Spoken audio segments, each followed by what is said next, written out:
दोस्तों नमस्कार, मैं हूं धर्मेंद्र शर्मा और आप देख रहे हैं नर्मदा क्रम न्यूज चैनल। देश के दिल्ली में जंतर मंतर पर शिक्षा को बचाने की कवायद को लेकर साइंटिस्ट सोनम वांगचुक के द्वारा जो पहल की जा रही है उसका नज़ारा छोटे से कस्बे बनखेड़ी में भी आपको देखने को मिल सकता है। आप देख रहे हैं बड़ी संख्या में बहनें भाई यहाँ पर बैठे हुए हैं। जो शिक्षा के साथ जो छलावा किया जा रहा है उसको लेकर हृदय बहुत द्रवित है। बहुत ही दुर्भाग्यपूर्ण वातावरण है कि आज देश के अंदर जगह जगह तमाम शिक्षा को लेकर और शिक्षा को बचाने की कवायद को लेकर स्टूडेंटों को सड़क पर उतरना पड़ रहा है।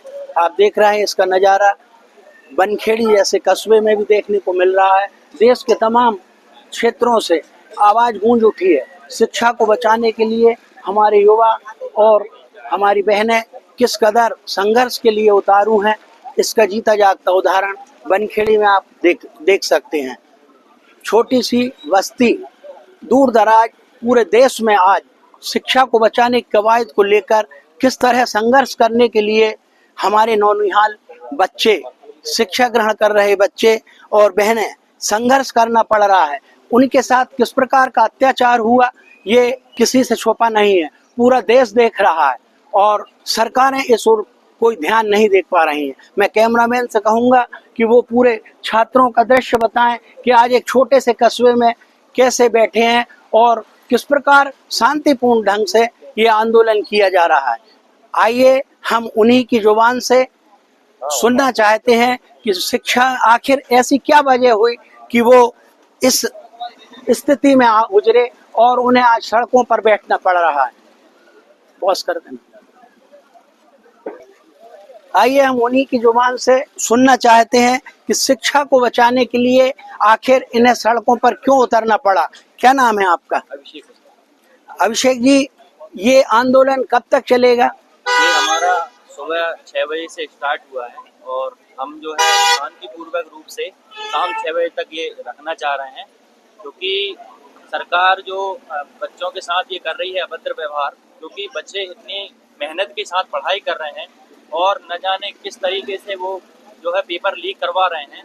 ये बहुत अभद्र व्यवहार है बच्चों के साथ, क्योंकि इस वजह से बच्चे अपनी जान भी गंवा रहे हैं, आत्महत्या भी कर रहे हैं। उनके मानसिकता पे जो प्रभाव पड़ रहा है ये बहुत गलत है और ऐसा हमारे साथ नहीं होना चाहिए। और हम सरकार से मांग करते हैं कि इस व्यवस्था को ठीक किया जाए जल्दी से जल्दी, नहीं तो बच्चे जो है इस पर लगातार अपना प्रदर्शन करते रहेंगे। निश्चित ही कितनी मेहनत के बाद कैसे कैसे परिजन पालक इन बच्चों की फीस इकट्ठा करते हैं, कैसे इनको पढ़ाते हैं। इस दुर्गम स्थिति में इनके साथ जो हो रहा है लगातार देश पूरा देख रहा है, छुपा नहीं है। कैसे पेपर लीक हो रहे हैं, एक मेहनत करने वाले बच्चे पीछे हो जाते हैं और भ्रष्टाचार किस कदर चरम पे है इसकी वानगी ये आप देख रहे हैं सामने। हमारे साथ कुछ बहनें भी हैं, इनसे भी हम जानना चाहते हैं। क्या नाम है दीदी आपका?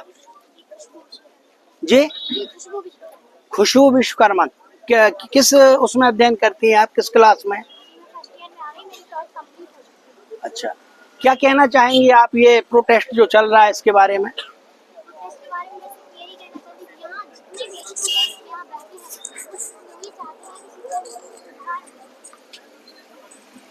वो सिर्फ यही चाहते हैं कि शिक्षा नीति में सुधार हो। जो बच्चों के साथ व्यवहार हो रहा है वो नहीं होना चाहिए और जो दिल्ली पुलिस ने बच्चों के साथ लाठीचार्ज किया है वो नहीं करना चाहिए था।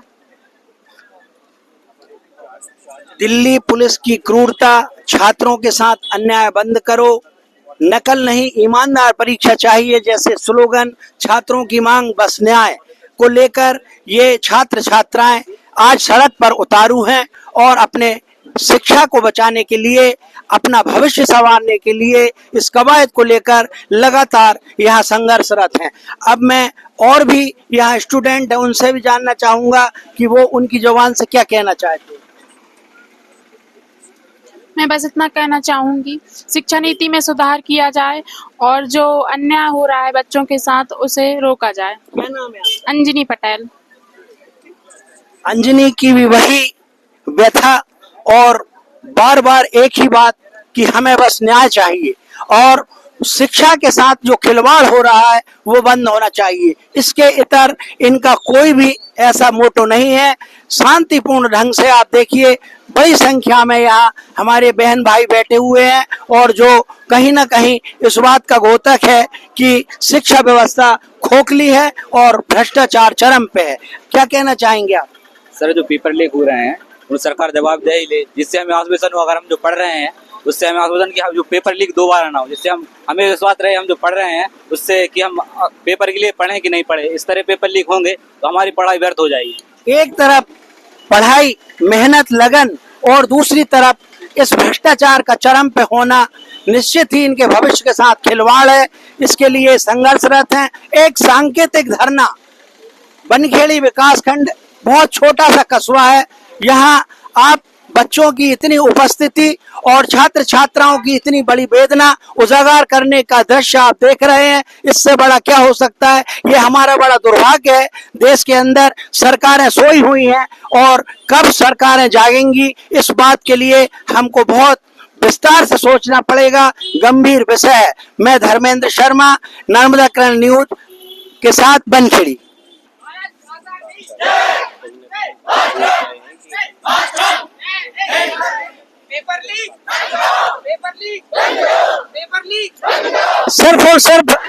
सिर्फ और सिर्फ इनकी एक ही मांग कि हमारे साथ न्याय हो और शिक्षा की गुणवत्ता में सुधार हो, ताकि हम मेहनत कर रहे हैं, जो ये मेहनत कर रहे हैं बच्चे रात दिन एक करके कैसे कैसे फीस का इंतजाम करते हैं, कैसे गार्जियन पालक इनको बाहर भेज के उच्च शिक्षा के लिए प्रयत्न करते हैं, उस पर पानी नहीं फिरना चाहिए। एक न्यायपूर्ण प्रक्रिया से शिक्षा व्यवस्था संचालित हो, यही इनका कहना है। धन्यवाद।